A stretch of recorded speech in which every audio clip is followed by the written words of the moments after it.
Jujur ini pertanyaan bagus banget sih ya, walaupun aku udah jawab di kolom komentar tersebut, tapi rasanya kurang gitu kalau semisal aku nggak jelasin sekalian di konten ini. Karena ya ternyata masih banyak orang yang sering salah paham soal hal ini. Jadi gini ya, kita mulai bahas dari tekanan bola mata terlebih dahulu nih ya.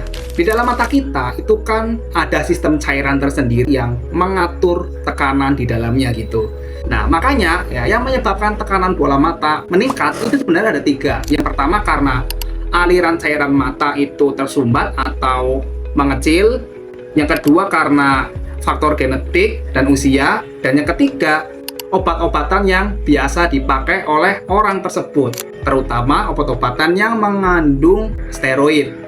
Sementara itu, kalau kita bicara soal tensi darah, nah pasti kita semua tahu lah ya, kalau tensi darah itu hubungannya dengan kondisi pembuluh darah di seluruh tubuh gitu. Dan yang mempengaruhi tensi darah bisa meningkat, ya salah satunya karena pola kebiasaan yang buruk, kolesterol, mungkin juga karena adanya komplikasi penyakit lain, intinya banyak gitulah ya.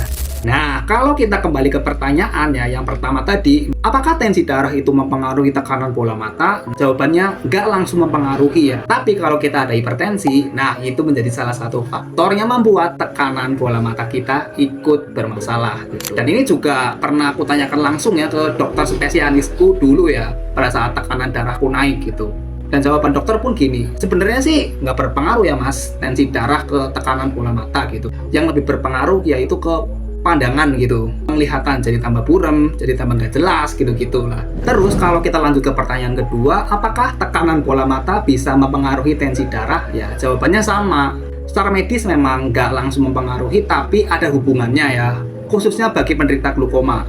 Penderita glaukoma itu kan kebanyakan ya, apalagi yang sudah kronis dan parah, itu secara aktivitas jadi berkurang. Bahkan ada yang pola makannya itu nggak teratur, gampang stres. Nah, itulah yang membuat tensi darah jadi meningkat gitu. Kalau ada hal yang mungkin kurang jelas atau mungkin pengen dibahas lagi, silahkan tinggalkan aja di kolom komentar ya. Oke?